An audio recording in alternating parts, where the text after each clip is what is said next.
another episode of EmberWrite's Expert Craft Chats. Today we are going to be talking through world building for the long run, aka how to world build for series and or partnered works, and anything in between to make sure that your world building stays clear and consistent in the long term.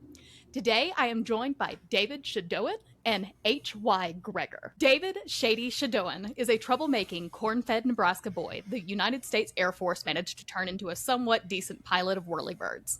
An avid reader from a young age, he has always found inspiration listening to rock music while reading fantasy and sci-fi novels and drinking single malt scotch. This love of written adventure set Shady to moonlight as a new author trying to find a good outlet for creative ideas that start with nothing more than a misplaced pop culture reference and some D&D dungeons. H.Y. Gregor was born in Portland, Oregon, but will always call the mountains of Colorado home. She holds a bachelor's degree in political science, but put it down often enough to avoid law school. Now she spends as much free time as possible weaving fantasy tales and battling plot gremlins. She's the author of 4 books, urban fantasy Vechnaya Saga, beginning with Rekka's Grasp, and epic fantasy standalone Stone Whisper, along with numerous short stories. When not writing, she can often be found at writers' conferences and retreats, sporting an overstuffed messenger bag and too many pens. Just don't ask to borrow one. Guys, it is awesome to have you both on. I am super excited about this, mostly because it is a topic that I know both of you are super involved in because you guys have your own podcast, Worlds Asunder. So this is going to be a great session. I'm really looking forward to it. Yeah, thanks for having us. We're happy to be here. We clearly love talking about world building so much that we are not only hosting our own podcast while we write about it, we jumping on other people's podcasts to talk about it now too. Okay, perfect. Awesome. All right, folks. Well, we'll go ahead and get started. So just because I think there's a lot of similar and overlapping definitions, just to level set for our audience, how do you two both define world building? So world building to me has always been if you think about like the iceberg, and we talk about this on our show a little bit, the iceberg of what goes into the story. There's what the reader sees up on the peak of the iceberg, and it's just barely a little bit that pokes out, as well as all of the background information that may or may not make it into that book or later novels. And this can be character building, this can be plot devices, this can be the setting, the mythology, the different kinds of things that you need to really flesh out a world and make people feel like this place exists, rather than being like a 2D cutout. And Haley, what about you? I would agree with everything. I would also add that I think that there's a pretty common misconception that for certain genres, you don't have to do any world building. And David and I are both spec fic authors, so we create our own worlds most of the time when we're writing, but there are a lot of other genres too, where even if you're writing romance or something in the modern world, you still have to be able to look at all of the elements of the world that you're building, because it's language and culture and locations and everything else. And a lot of things that even if you're not thinking about it, we exist in a world that has been built by people, and understanding why the world is the way it is can really help you create your setting as a character in your books. Okay, that is actually a really interesting one, and I may put you guys a little bit on the spot here because I know you guys are more spec fic, but if we're talking about things that are not spec fic, because I feel like for most of us, whenever we think fantasy and sci-fi especially, everybody immediately goes on, oh yeah, the world building for that is so intense and there's so much that has to be built there. But if we think about things like romance, contemporary fiction, a lot of the stuff that takes place in our world, I don't think we think a lot about that. But you mentioned like the language and the places and things like that. Can you dive into maybe a little bit about how those things kind of differ if you're dealing with not our world versus dealing with our? I had written, I think, 6 or 7 epic fantasy novels before I wrote the Vechnaya Saga. So book 1 of that series, Rekka's Grasp, takes place in Portland, Oregon. So it is urban fantasy. So there's a ton of fantasy world building elements that went into it, but it also takes place in Portland, Oregon. And that's where I was born. My family still lives up there. And it was really important to me to kind of nail that location. And so when I went to go visit my dad, I had a couple places that, I'd gotten on Google Maps and looked around and checked out a couple of things, but I made my dad drive me all over Portland. I was like, all right, I have a list. I need to go here and here and here. There's a restaurant that I used that I made sure that we went, so I knew exactly what the bar looks like, and I got the arrangement right, so I know exactly where they go to sit in the corner of the restaurant and stuff. And I think that learning anything that you can that's local, if it's a real place, or if you're making up like a tiny Colorado mountain town, go visit a Colorado mountain town. Understand how people dress, what they wear, or what they wear, how they talk, little like cultural things, because then it helps ground your reader. And those things are just as important in fantasy world building, but you just have a lot more leniency when it comes to fantasy. But a lot of the times you want those things to be inspired by real cultures or locales. So on-site research can be a ton of fun for all of that. That makes perfect sense. David, anything to add to that? Yeah, we've had several guests over on Worlds of Sunder that were like either nonfiction or they did like alternate history, things like that. Steve Ruskin comes to mind. Kevin Eikenberry comes to mind, who, Mike, I know you know those guys as well. Yep. But we both had them on particularly to discuss, like, if you're getting into like the historical or alternate histories or things, going to visit old sites or doing your research into that history so that way you can portray certain events accurately and know exactly what you're changing, and then guessing at what it is the butterfly effects of that will be in your world, help flesh that out. Because even if, kind of like I said earlier with the iceberg, even if that one butterfly effect is really cool, it may not make it into your book at that point, but maybe down the line it does. And so now that you've already built that out, you already know kind of that effect line, you can put that in. And then talking with Steve about nonfiction, like even in nonfiction, he has his book on, Haley, remind me. It's America's Great Eclipse, I think. There it is, the eclipse. Yeah, America's Great Eclipse. And he had to kind of go back in history to look at like what it would be that people would see when they were in Colorado Springs at the time. Like who were the names, things like that. And so knowing the people, place, and things, even in a nonfiction book, helps set the story, and understanding what their character would be and how they would actually talk, because we don't always have records of those things. So he was doing something a little slightly more entertaining than just presenting a history book. But at the same time, like, he had to do a lot of research and still had to flesh out the world that already existed to help us understand, like, in modern times, what that was like. That is super interesting. And with one of the topics, basically, before we get really into world building for a series necessarily, whenever Clark Rowanson was on, we kind of covered that, iceberg concept that you guys have mentioned, because it's really about, what you have in the back of your head versus what gets on the page. How do you two decide where you start with that and basically make sure that you don't end up essentially just overwhelming the book and having it be an info dump that looks more like a D&D campaign than anything else? David, I'll let you take this one first. So both of my novels, D&D campaigns. I do. I also do that. Which you have to be very careful, because you do have to kind of lead a DM in the right direction and not just info dump on their players. Right. But the real tack there is, so both my novels came out in a universe that was already kind of pre-built. I was the 21st or 23rd author in that series. Okay. And what series was that? That is the Four Horsemen universe at Chris Kennedy Publishing. Perfect.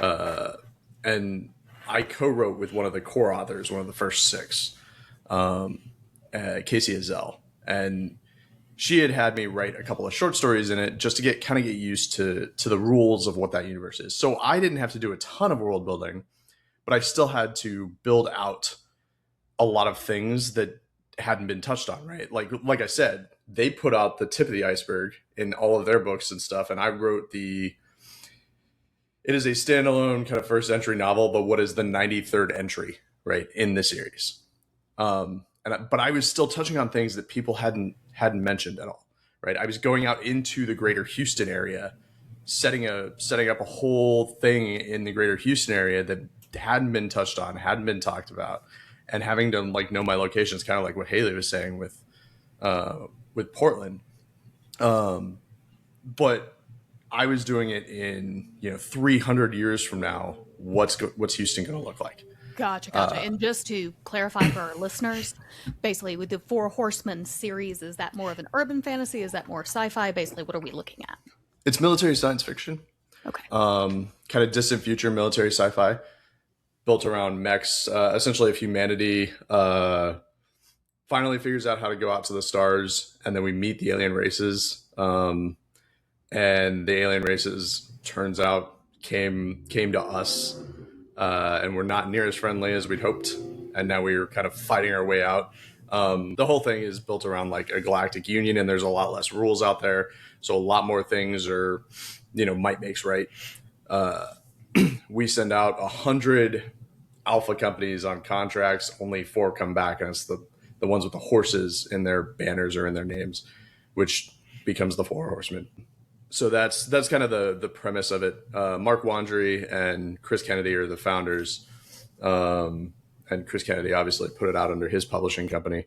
But the big thing there is like they had talked about Houston as a starport in a number of books, but very few times did they actually go out and really explore outside of the starport stuff. And so we were 93 books in, treading in unfamiliar waters, murky waters. We could kind of pull stuff out that hadn't been said before. But there was a lot of character development, and they always, the galaxy. So most of that series takes place in just the Milky Way galaxy, and the galaxy is such a huge place that you can build out a number of things. There's a number of things that people haven't touched on.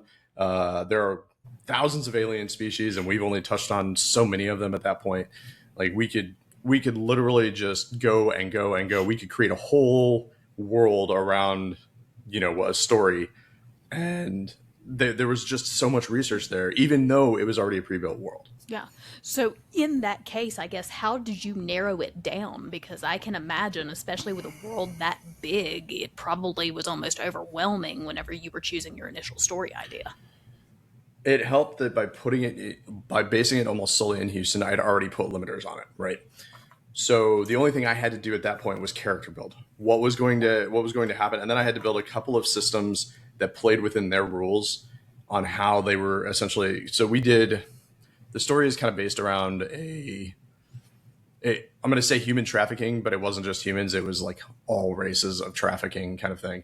But we did it as kind of a PTSD veteran who gets teamed up with a confidence issue assassin, and they're trying to stop a trafficking ring. And so we had to find ways for like the off-world stuff to affect Houston without it being overly effective, right? We don't want it to be overtly there. So that way it's like, well, why didn't anybody else notice? So now we had to find ways to kind of covertly make these things happen. And, and then our 2 characters have to meet up somehow. And we're including characters kind of from the main storyline into this side story. And so we had to be very careful with how we played certain parts out as well. Gotcha. Okay. Well, I guess on the same topic, like Haley, how do you decide where the constraints are so it is basically, limited in more of a story and less of an info dump? I think when you're writing, the most important thing is to only present information that the reader needs right now, a lot of the time. Because Clark actually calls this world builder's syndrome, right? When you get stuck and you're building the world and you're so excited, there's so much awesome stuff, and then you just do that and not write, or when you do the info dump. And so I think maintaining the mentality when you're writing that says, okay, is this actually important contextually for readers to know right now? When I'm building a story, though, I know that there's a very common writing style where people are like, oh, I come up with a character first and then I follow the character through the story, whether they're discovery writing or outlining. But for me, a lot of the time, I actually start with a world idea first. I come up with what's my magic, what's this cool geography thing that I think that I want to include, or something along those lines. That's usually the seed of my story. And then I find, okay, so with all of these cool elements, what is the conflict that they are experiencing that's unique, that isn't going to happen anywhere else? And then I find characters that are getting caught up in that conflict. So I kind of build from the ground up instead of like following a character. Yep. And Clark had mentioned that he kind of built from the world building side, which I think is super unique. And I don't know a lot of people that can do that, because I know, most of the people I speak to usually plot or character, one of the two. Yeah. And I think along with this, just kind of getting into more of the, long haul side of world building, do you have to think of your world building differently for a standalone versus thinking about it through for a series? Ask Shady about the demon that we accidentally summoned in our basement. Oh no. Okay. All right. We've got to hear this one. So I think our Worlds Ascender listeners mostly know this, but David and I we are co-authors, we are friends, we are lots of things, but we're also married, which makes things unique sometimes. And we do have a series that we are writing right now together that is hopefully going to be a 9-book series. And I have right here, there's some writing up on the top. I have a giant 6-foot whiteboard right here by my desk, and this is where I do all my initial plotting. And I think going into a series, either way, you kind of have to know what your end game is. And when you're plotting a series, we did it in tiers. And so we were like, all right, if we only get 3 books, if we write a trilogy and maybe it doesn't sell well or we get a better opportunity or whatever, if we only get 3 books, what does the end of that 3 books look like? And then if it takes off, which is what we would love, what are the next 3 books look like? And where does that end game happen? Because you want readers to be satisfied if we end in a 6-book arc. And then you look at it and you go, okay, but if we get all 9, because we went through and we were like, this is the story that we want to tell. And we kind of broke it down by trilogy chunks. So we did like a 3-act arc for the trilogies first. And so we had to really look at our magic for that series because it's a progression fantasy. So we were like, we needed to be able to level, like, how strong are they going to get? What point are they going to learn these secrets? When is this reveal going to happen, and will it still be satisfying for readers? Because if you're the planning is even more important if you're going to be writing a series. And I say the demon because we had like a chart. We were trying to graph out our magic, and we had like arrows, and we were like, oh, that's a pentagram. We've just summoned something. No. Because there was like a Venn diagram and all kinds of, it got intense. I have a picture of it somewhere. But for a standalone, it's a lot easier, especially if you're not an outliner. It's a lot easier to just kind of shoot into the dark because there's not as much commitment and there's not as many things that can go wrong. Okay. So out of curiosity with that, would you guys consider yourselves plotters with this? Do you have any discovery that goes into this? I mean, I'm primarily a discovery writer, which has been, it's interesting because I very rarely write alone right now. I almost always have co-authors. So I can't get away with just pantsing, like I will come up with a very basic plot to something, and then I'll bounce from point to point, and I'll go, what would be cool? Let's do this. All right, did I break anything previously? I'll worry about that at the end. Right. All right, so I really want to dive into that more because I feel like as soon as people hear that they kind of have to plan ahead with this stuff, especially for something like a series, they get a little panicky and they're like, oh my God, I don't want to be a plotter. Like it's just not me. I'm not able to get into that level of detail.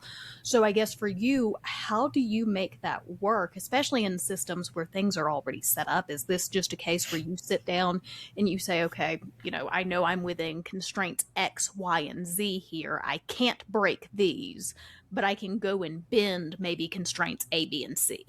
So it was interesting with the 4HU because there's still a lot of like leeway, still a lot of play. We just had to make things work within the rules currently as set. So we had to do a little extra plotting, like stuff that I wouldn't normally do, but that was also because I had Casey as a co-author, and she is very much a plotter. And then we added Kevin, who is also a plotter, Kevin Eikenberry, for the second book. And so we had to have an actual like clear route, but it was very rudimentary. So to those people who are like pantsers and you're afraid of it, like Haley and I did that level of detail because we were working on different parts of that world at the exact same time. And instead of constantly asking each other questions while we're writing, we wanted to be able to kind of answer the things ourselves. And then when we hit bumps where it's like, hey, were we intending to do this? I can kind of save that until I've hit either the end of the book or the end of particular chapters or whatever. I don't have to have that answer right away because I already have kind of the basics. For most people, I would say like, there is that fear of getting trapped in world building syndrome where it's like, no, you need to have some sort of thing, because even if you just say, hey, I'm doing this in a 1800s Victorian kind of feel setting, you've already started world building, right? You've already put constraints on what you're kind of aiming for. And now to step outside those constraints, there's nothing wrong so long as it makes sense. And that's where like you as the writer can make that decision. Like, does this make sense for the world I'm building? And if you need to change some rules, you can change some rules. You're never really fully constrained unless you're writing in somebody else's universe and they've already said, yeah, do not do this. Yeah. Right. And I know that you had JT on, right? Yes. Uh-huh. Okay. Have you seen JT's outlines? Yes. Part of Okay. it. So I am an outliner, but what he does blows my brain. I could not. I need like my 7 big plot points. And then often I will go in and do Save the Cat, which is a 14, I think. 14, and then the final one has like A through E or something. That is about all I do. I feel like I need to know the direction that I'm going, but often what my outlines actually look like are, instead of this scene in this location and these are the characters that are here and this is what's happening, mine will be more like, this is the discovery that they need to have by this point. Then in this section, they are doing research and learning about X. Or, I will usually have 2 or 3 really big tentpole scenes going into writing the book that I'm like, this is a super cool thing that's going to happen in the middle, and I can visualize it really clearly. But for the most part, it is more of what kind of journey are the characters going on, and then how they actually get there is something that I have revealed to me as I'm working on it. And I think some of my best ideas come from that flexibility. But it's because I can't visualize the scenes. I can't follow the characters through the setting until I'm like hands on keyboard. But everyone's process is different. Yeah. And I guess along with that, so we're kind of talking a little bit about plot here. Does the world building kind of weave in the same way if you guys are dealing with, let's say it's not a 9-book series, let's say, it's a trilogy, something like that maybe doesn't require quite as much planning.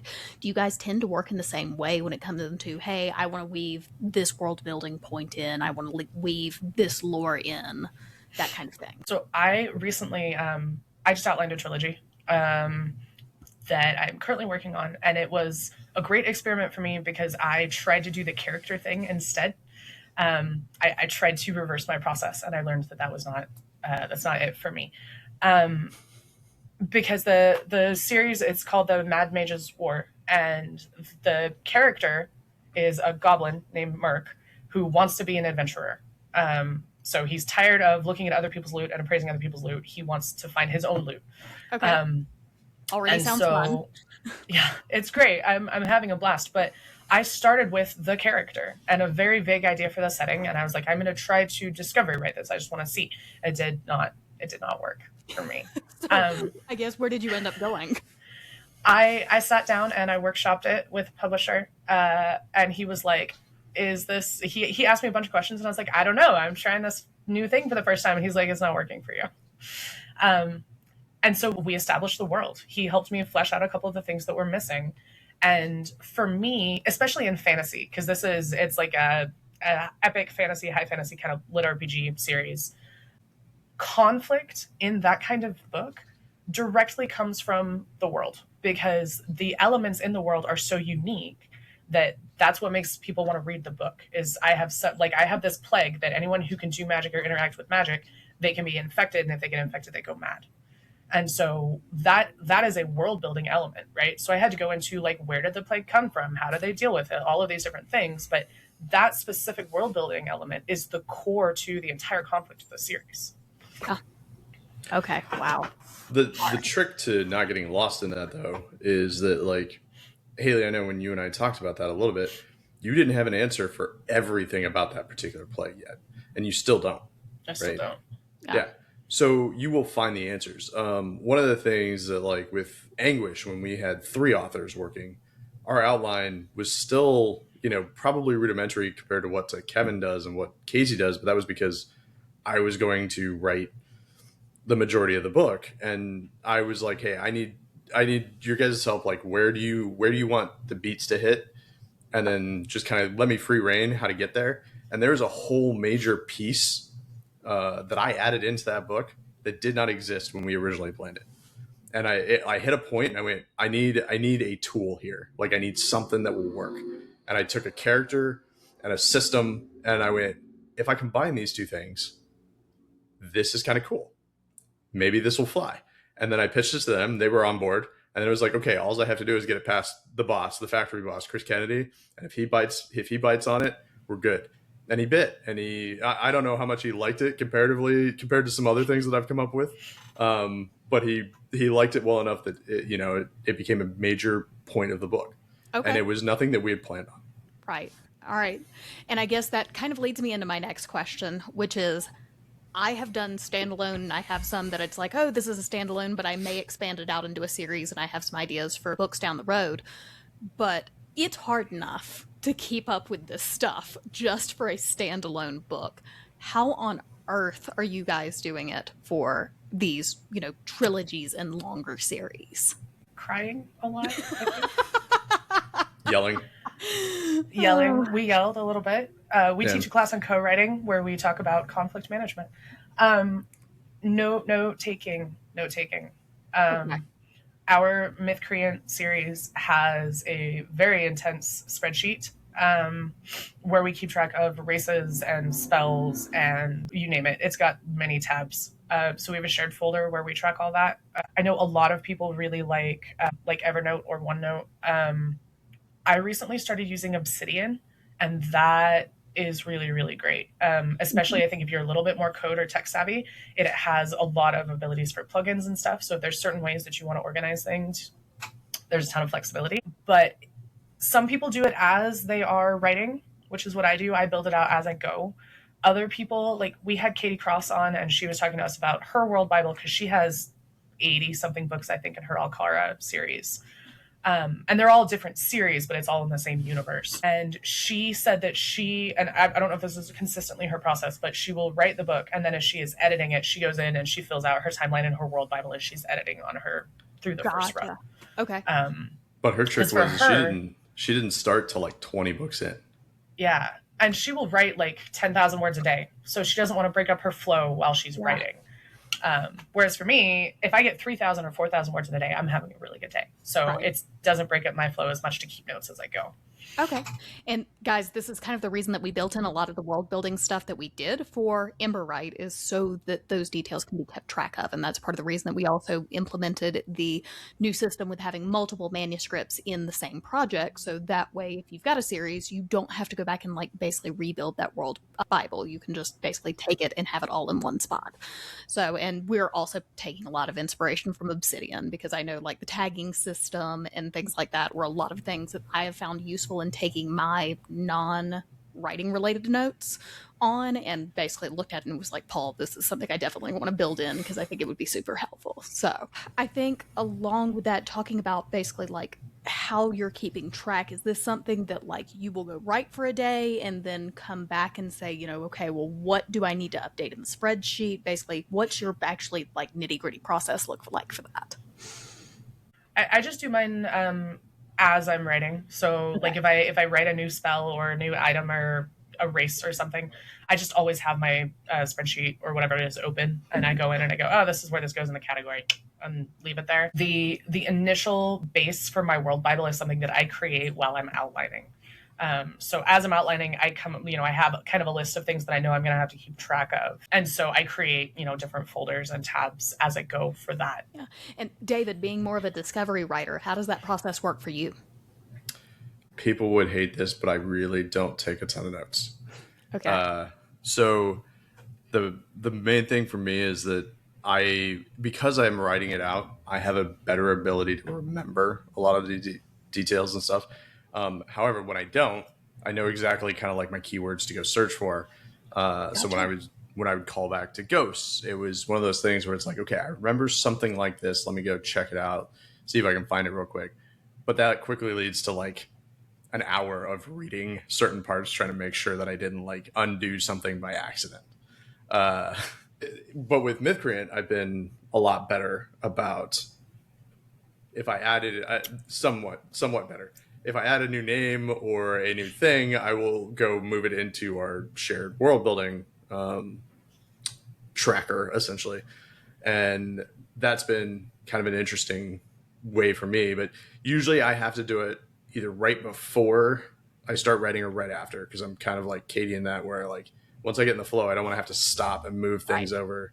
Like I want to get the story out, get whatever I have out, and then when I hit a natural breaking point, or maybe I need to do some research on something, I will then add all the things that I've added into the sheet. Okay, and is this similar to how this worked for you for Four Horsemen universe? Because it sounds like there was a lot of back and forth with several different co-authors in that case. No, and that's because I didn't keep track of the notes. That was one of those that we were doing. The rules were established enough, and they already had. So they did build a world Bible, already, and I was just using it. And I was like, okay, this is what I was doing, whatever else. And if I ever forgot, I would go back and like reread what I wrote and then compare it to the notes that I had from their world Bible. I never really added in to their stuff either. Mainly because my intent was not to be forcing anybody to play by rules that we were writing by. It was a lot of like, hey, this is how this worked this time, but this is not how this has to work. So, it was taking things that already existed and twisting them just a little bit so that way we achieve the effect we want. Okay. And out of curiosity, I can only imagine with a 93 book series, how involved and in depth was that world Bible? Not nearly as involved and in depth as you would think. Really? It was, Okay. yeah, it was. I would say that if we wrote, they don't get me wrong, they have a lot of fabulous notes in there. But Chris is also one of those kinds of people that doesn't want to constrain you further than he has to. So he goes, if it's not in here, like it's fair game. Now, if it doesn't work, or if it looks like it's going to have an effect down the road where we're like, that's too much. So they went, they had some very basic things. Like we didn't have simulated gravity on spaceships. You had to use actual physics somehow to make that happen. Whether you had like a spun deck or you spun the whole ship and just artificially created like a centripetal force kind of thing. But there wasn't any like, oh, I'm just going to toggle the anti-grav on my ship, So that was one of the things that we always had to keep in mind, like when we were talking about, at least in book, the second book that I wrote, Companions of Anguish. I can't say book 2 because it wasn't really, there's a whole thing there. There's now 111 books in that series, and the main arc just ended, and they're going to start a whole new generation. So there, even in some of the short stories that I wrote for them, and Haley wrote at least one for the Horseman. And I will never again, because I find it very intimidating. The amount of actual like world building that we were constrained by was very little. Okay. So it sounds like these were systems with a lot of flexibility to them in that case. Yeah. Okay. Yeah, absolutely. As long as you follow kind of their basic rules, they would let you get away with nearly murder. Okay. It was interesting. So it is sometimes dependent on, I would assume, probably both the approach you're taking, because I can imagine in that case that would probably be more like of a softer sci-fi system, because it feels like if it was very, very constrained, it would obviously be like a very, very hard, logical, as Rowanson mentioned, system. And it feels like this one would be maybe a little softer and maybe a little bit more on the irrational spectrum. In that case, would you agree with that? No, it was pretty rational.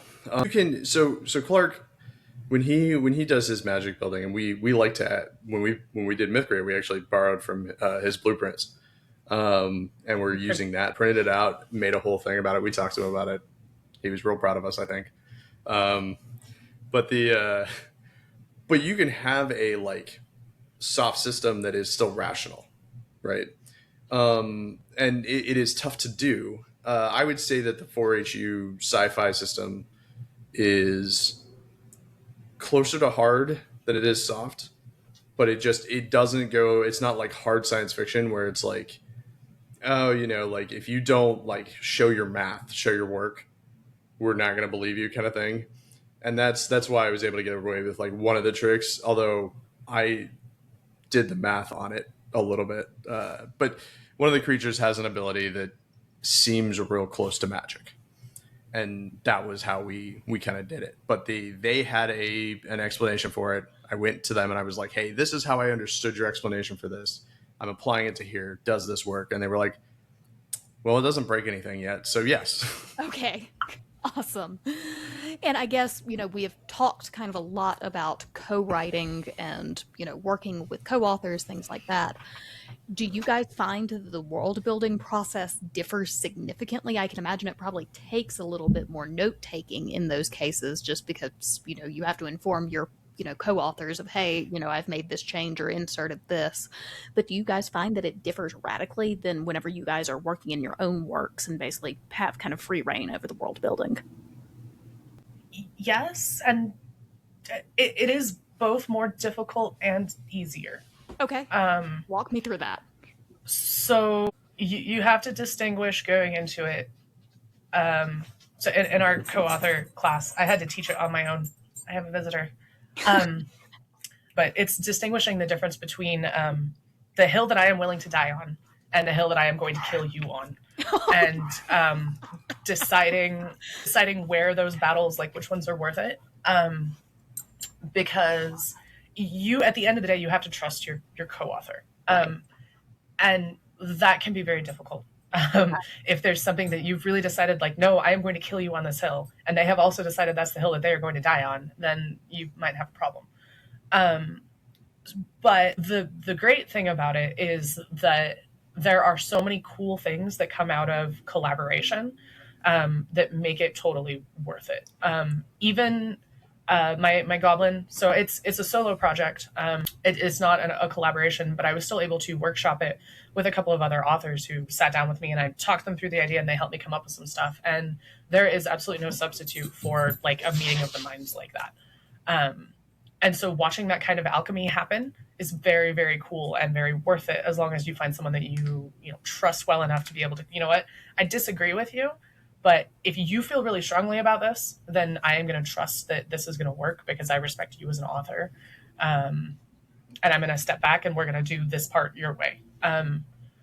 But you find that I think the more you work together, or the more you're coming up with ideas, like when we were building Mythcreant, I think it became less.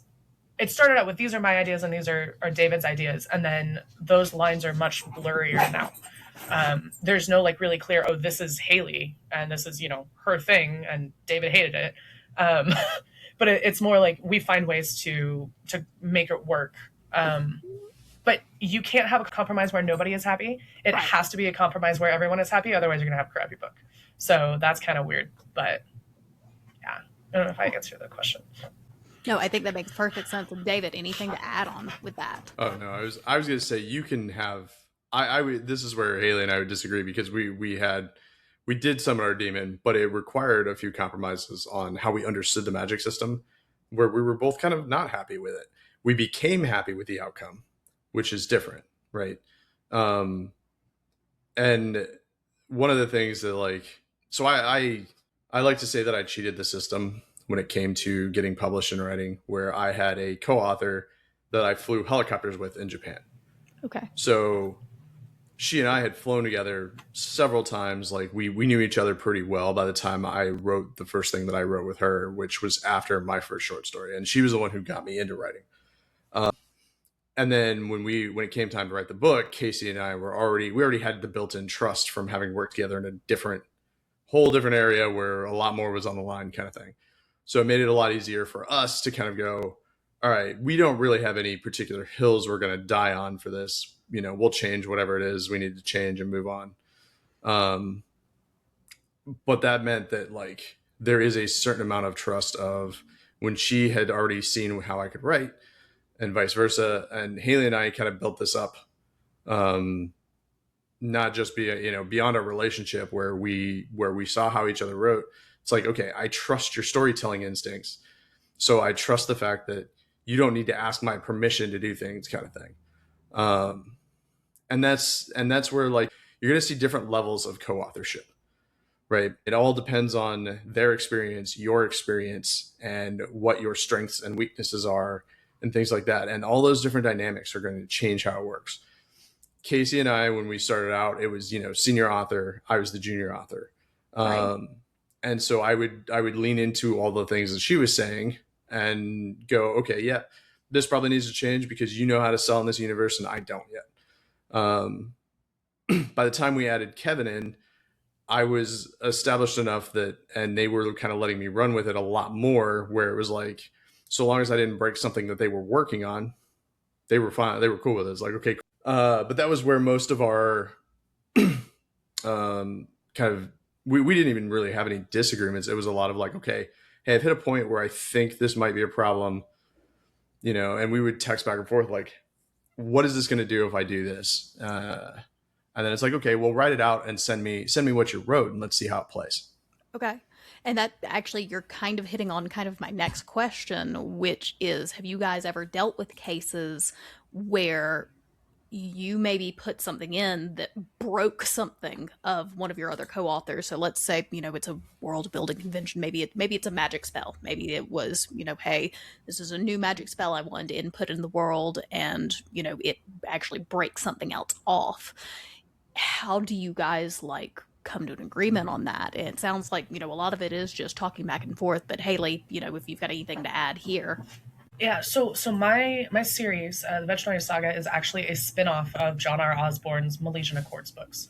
So his universe, it was an existing, it's got 6 books in it right now. He's working on book 7. And essentially the quick pitch for his series is that a group of Fae recruit 2 humans, a warrior, and a druid to help them bring magic back into the world. That's the premise. And so the first 3 books are kind of like your training montage of how we bring magic back. And then once he has done that, after book 3, when we're pitching it to sell at conventions, I say, okay, so this is how magic comes back. And then my books are, oh no, magic is back. And we have lost Shady. He'll probably be back. He had an established world Bible, but what he wanted to do was, his is largely Celtic mythology, and he wanted to bring in other pantheons and other religions and other gods. And so when he asked me if I was interested in writing for him, he wanted me to pick a different place in the country because it takes place in the Midwest. So I chose Oregon, and we went with Russian mythology. I studied Russian in school. There's a large Russian-speaking population in Oregon. And so it worked out really, really well. And there were a couple of times. So John was not a co-author, but he was my editor and my founder. And so there was, I think in my 4th book, the final book of the series, I had done something where near the end, he was like, this is too video game. Like, this magic isn't going to work. Because it went against the rules that he had already established. And pretty much it ended up being a pretty quick fix. But similar to a junior senior co-author relationship, it is not my IP. So if there is something that is breaking the world, then, if that's not how magic works, then it breaks immersion for 10 books now, because there's 10 books in the universe. So it ended up being a pretty quick fix. It was just a little bit too flashy, dramatic. And so he was like, we just need to find a little bit subtler way that we could do this that aligns with the way your sorcerer does magic. So it's a lot about really just kind of finding that, ground, and finding where, your co-author is looking at this and going, I don't think I quite agree with this, and then finding a compromise there is what it really sounds like. Yeah, and respecting the IP and the ground rules is important. Just because I'm all about the rule of cool. And I, as a reader or watching movies, I will forgive a lot if something is awesome. I will give, I love, Pacific Rim. Nothing about Pacific Rim makes any sense, but I love that movie because it's great, right? But if you are not writing a Pacific Rim-esque story, and you try to throw a giant mech into a universe that absolutely does not support giant mechs existing, or you have a very soft magic system, and then you have a small magic system, right, where there's not huge spells happening, and you have someone coming in that's blasting doors open with fireball, but that's not something that's been seen before.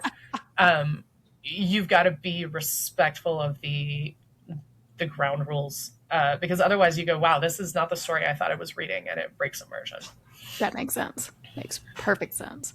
And I guess, have you guys ever found, regardless of whether you've been co-authoring or just working on your own series, how do you avoid retconning yourself, essentially? Because I can imagine that, you get into book 2 and book 3 and you go, oh, this would be a great way to solve this. And then you go, but this directly contradicts something that happened in book 1. Speaking of rule of cool, and having DM'd a lot of D&D and written some of the D&D modules, my big thing is that you don't, people who think they have to retcon, you haven't just found the actual way it ties yet. Sometimes you do, right? Sometimes you create a plot hole and you didn't realize you created it, and now you got to do something with it. To me, I have found that when those things get created, it's just opportunity, right? It's an opportunity to create something that originally looked like it was a mistake or whatever and make it look good. And some of the, like, Jim Butcher is one of those guys that talks about how in the Dresden Files, he created a few things where he either retconned or looked like he was retconning or looked like he had a plot hole. And then he found a way to kind of turn it around and make it work. And that really was just the tenacity of, I can find this answer. I just need to think a little more outside the box. I will say it's also there is an argument to be made for the rapid release model here, because my series first came out as a self-contained trilogy, and I had to write all 3 of them before they were published. So I was doing edits for book 3 when book 1 came out. And when you do that and you have not yet published book 1 and you're in book 3 and you go, oh, this would be super cool. If you have not yet published book 1, you can go back and tweak and add things, and then it's canon. And I actually think that is a very cool thing to do. But I found that I personally didn't have the issues of not retconning as much as I did. If I went back through book 1 and I would read it, I think I more often found things that I was like, oh, this could be really cool. And I'm now writing in book 3, and I want to take this and have it be important now in book 3. And so kind of the opposite, but like going back through your work and finding things that maybe you didn't intend to be hints. I have a major villain reveal in my 3rd book in the Vechnaya saga, and I did not know when I started writing the series that it was an already established character.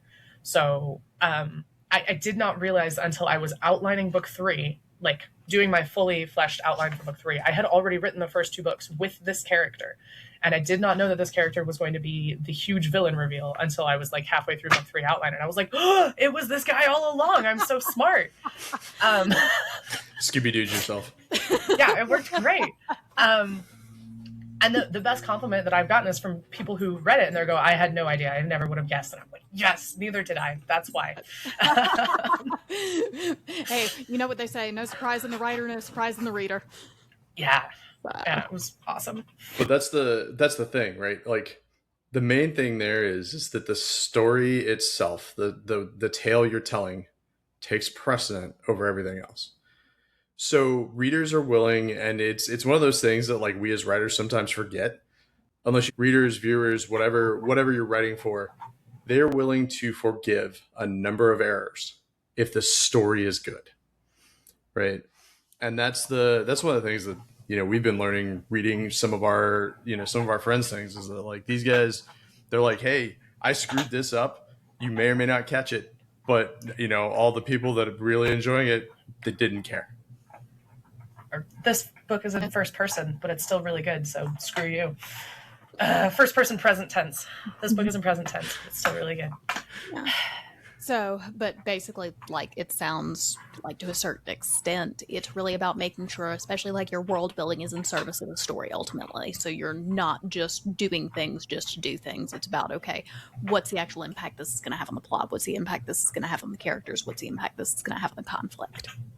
Or it just needs to be really, really cool. Your whole book can't be that, but really cool covers a multitude of sins. That's fair. Yes, it does. You're not writing a DM's guild guide, right? Like, and even when you are, certain things can be forgiven if, you know, like Haley said, it's really cool. So that's the piece of it. You're not there to sell all of the world building research you did. You're not there to sell all of the character research you did, unless it serves the story. If it serves the story, then yeah, that's exactly what you're selling. But you're there to sell the story itself. And even, like, to some point, like, if I wrote The Prestige as a different kind of genre, right? I'm not trying to outdo their plot devices. I am trying to tell the story a particular way that people go, even if it is the same plot devices throughout, people go, that was a cool retelling. Right. And I think it ultimately really comes down to remembering that we are writing to keep people entertained as well. You know, then I think that is a big part of it. So, alrighty. So I do want to tackle a couple of things. You know, if you guys could go back and talk to, you know, just getting started writing Haley and just getting started writing David, what would be the advice you guys give yourselves about world building, especially? World building specifically, I think with all of the research and everything that you're doing, the most important thing is that you are having fun. Because you are going to live in this world for a long time. I have been known to write fairly quickly. So even if it takes 3 or 4 months to write a first draft of a book, you're editing, and then if you're publishing or querying, which takes forever, anything that you're doing, it needs to be in service of the story, but you need to be passionate and interested in it.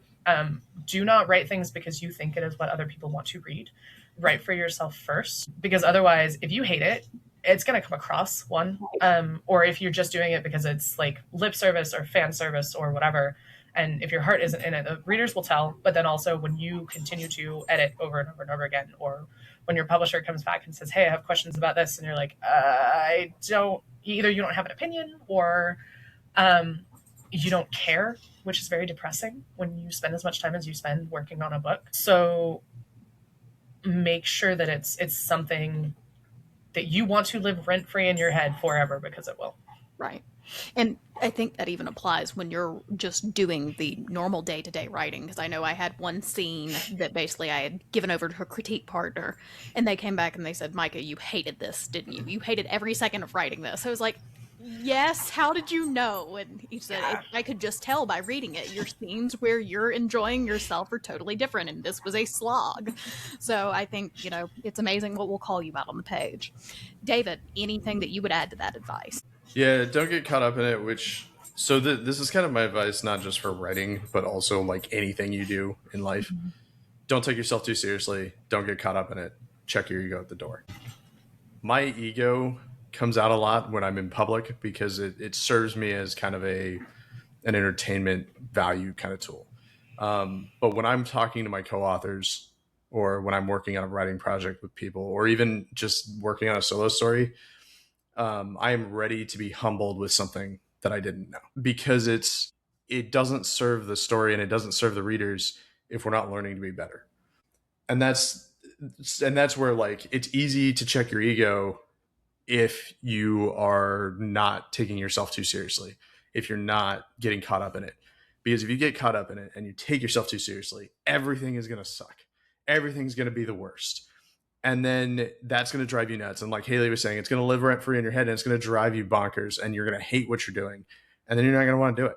But you have like this fantastic story that if you love it, or if at the very least, nobody likes the sticky middle, right? Like nobody likes writing that, but it's a necessary part to drive the story. And some of the coolest things in your book or your story or novella or whatever it is you're writing, screenplay, they're going to come out because you went, I need something here because this just isn't pacing right.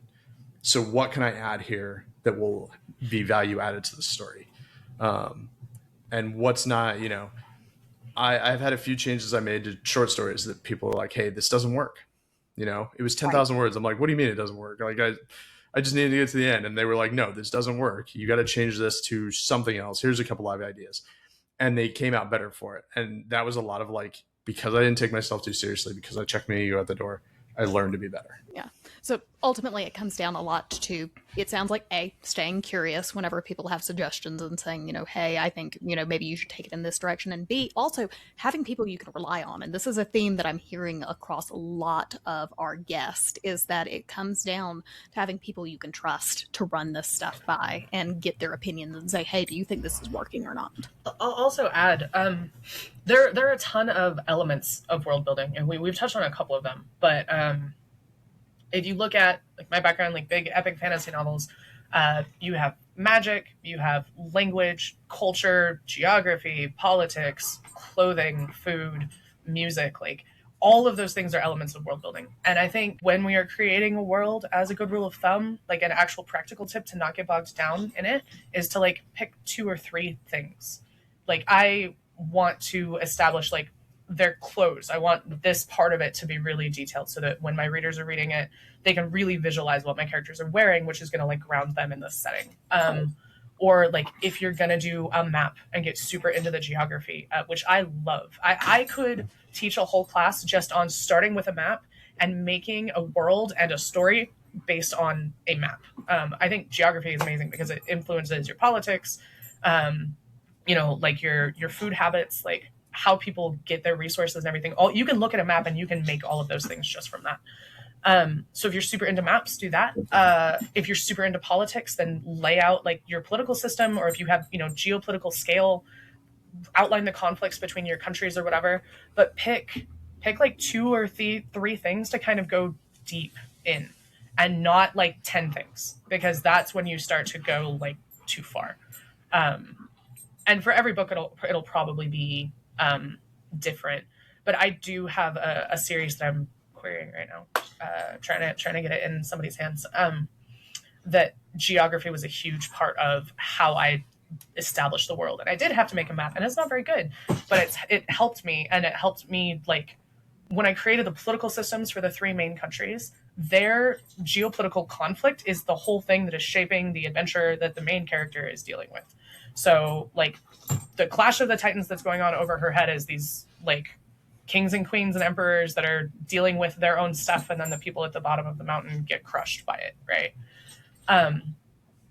But so that was one of the big elements. So I had like that and magic, and I did a little bit of language to try to establish the differences in culture between the countries. But I think if you do more than 3 is kind of where you start to get into the weeds. More than 3 of a deep dive, more than 3 different things. Right. And it kind of tracks back with some of the stuff that we talked with Clark about, as he said, if you're going to have these multiple systems that you're juggling, you're going to have to accept that some of them are going to be less detailed and, for lack of a better term, softer than others. And you just have to realize, okay, maybe this is something I get into in a later book, or maybe it's something that I just don't have time to get into at all. It just depends on how that particular story kind of plays out. So I think that is awesome advice. I am curious, is there any bits of advice from the guests that you guys have had on with Worlds Asunder that really, really stuck with you? Like if we had to pick like a top 3 that you guys sat there and said, oh my God, this was kind of life-changing whenever we heard it. It was Steve's Village Idiot. Oh yeah, that was a good one. So the Village Idiot story, for those who aren't going to go watch our episode with Steve Ruskin, I think most people actually know of it if they think about it. But this prince, whatever, is trying to find. I think it was like a Russian tale or something. So some Russian prince is trying to find competition for archery, very like Robin Hood-esque. And he rolls into this city and he sees a bunch of targets painted everywhere, and in each one there's an arrow sticking out of the dead center of it. And so he wanders around the town trying to figure out. He's like, "Who is this acclaimed archer?" Okay. And they're like, "Oh, it's this guy over here. I wouldn't worry about him. He's kind of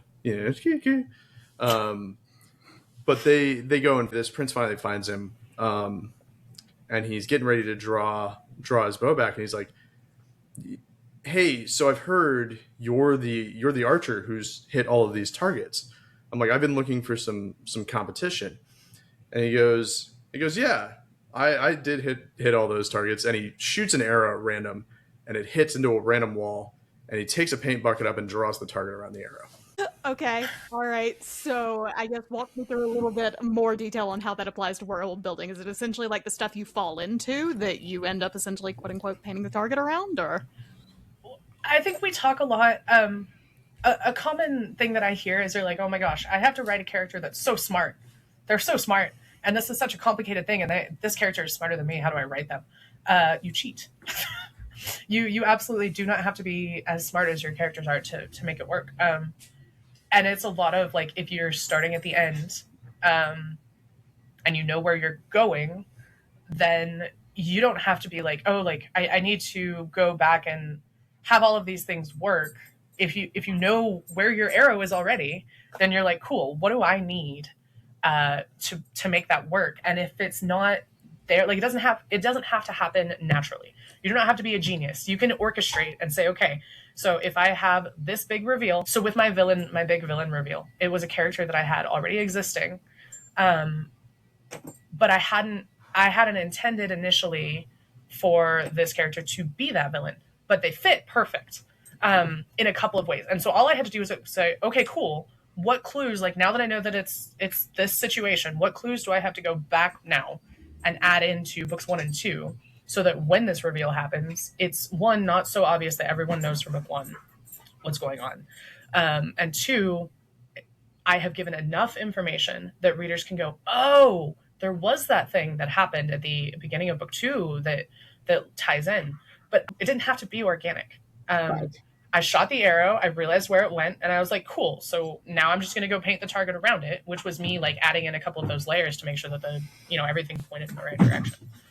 And I think we get really caught up in thinking we get a little precious about our process and our characters, and there's this romantic idea. Yeah, there was romantic idea of being a writer, and brilliant things just come to me, and none of us are ever like that. Yeah, or being hesitant to edit things, right? Like this chunk is really important to me, and it's not serving the story or whatever. But being willing to go in and say, okay, yeah, but this is also like, this is architecture. It's not just a watercolor painting.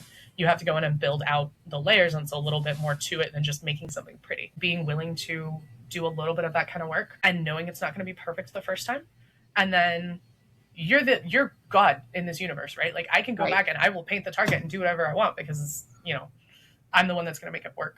Right. So that was probably one of my favorite things, was like, if it's not perfect the first time, it doesn't have to be. It's a big part of that. Awesome. David, any ones that come to mind for you? So I've already talked about the iceberg one. That was a big one. I know Katie talked about it. Clark talked about it. Gail, to some degree, also discussed it with her cozy fantasy stuff, Gail Carriger, where she does a lot of like behind the scenes stuff, and then just what she needed serves the story. But the big one that kind of sticks out from pretty much all the interviews is write the book, right? Your world building doesn't matter if the book never gets written. Nobody's going to read your world building notes. Nobody's going to read your character building notes. Nobody's going to read your plot outlines or lack thereof. What they're going to read is your book. And once you write the book, being able to go back and edit it, things like that, getting the words on the page, that's always the toughest part, is getting all the words to line up in such a way that when you get to the end, you have a full story. Yeah. And even then, you, again, can always go back and add. You can always go back and edit. So that's kind of the crux of it, is even if you write to the end, that is not the last time you have to work on that thing. So make the mistakes there. And if you write things out, this alludes into a bit of the Village Idiot story too, right? I tend to write. I almost always know what I want a particular part of either the climax or the end scene to be. And I will write to kind of get there, right? I will have shot the arrow. I know where it's going to end up. And then I'm going to paint the target around it because I want it that way. However, every great once in a while, I will shoot an arrow and it goes just off to the side of that. And now I have to create a tangential target around that and be like, okay, what do I need to adjust? What have I written now? Because I've actually found this new cooler thing that I like better. What do I need to go back and adjust? But you got to be careful of getting caught in that trap as well, because just like world building, right? If you're like, oh, but this is cooler. Oh, but this is cooler. You're never finishing. And that's the point, is finish the book. Yeah. And I can imagine the ripple effects that you have to deal with if you're going to go change things around. And I'm sure that could be an entirely other session that we could probably run through, is just how to handle those. All right. Yeah. Awesome. Well, I guess, guys, do you have like a top 3 favorite resources for world building that would be, books, media, basically? Obviously, I know the podcast with Worlds Asunder is probably a great resource as well. But yeah, I mean, my number one favorite resource is all of our friends. Having talked with you about how EmberWrite works, having been able to talk with all of our author friends who have either been doing it for years or finding new ways to improve. Clark's always a good source to go have magic discussions with. Katie is wonderful for like mental health, author health kind of reasons. Gail is just so much fun to talk food with. She's a huge foodie. And I like to write about food. So it's always fun to talk to her about what she wants to include in her next thing. We just have a lot of great friends, and networking, that we can go to. We talked about Givler, who has a very different view how he got into writing versus some of our contemporaries. Sigils on YouTube for those who don't know Andrew Givler yet, but great dude, a lot of fun to talk to. For other people who are looking for resources, yes, go check out our podcast, Worlds Asunder. We interview a lot of people who are much more established and intelligent than we are at this. People who have a lot more practice and have great advice specifically. And it's kind of broken down by genre. So if there's a specific, like we talked with John R. Osborne about urban fantasy. When we interviewed Steve, we did thrillers and nonfiction. So that's great. Clark Rowinson's book, The Magic Systems Blueprint, he does have the blueprint online. You can go look at the graph and he has kind of the breakdown, but I did actually read the book cover to cover and it was awesome. And it is not only applicable to magic. It can be useful for a lot of other things. So that's a really good one. And then I was just looking this up to make sure I got the title right. John Osborne actually had a book come out with Chris Kennedy Publishing on there. They have kind of a nonfiction line and it's called World Building for Novices. And that is another great one too, where when I talked about how like there's a ton of different topics in world building, he kind of breaks it down by those topics and talks about like the different depths that you can go to for all of those. So that would be another really good resource.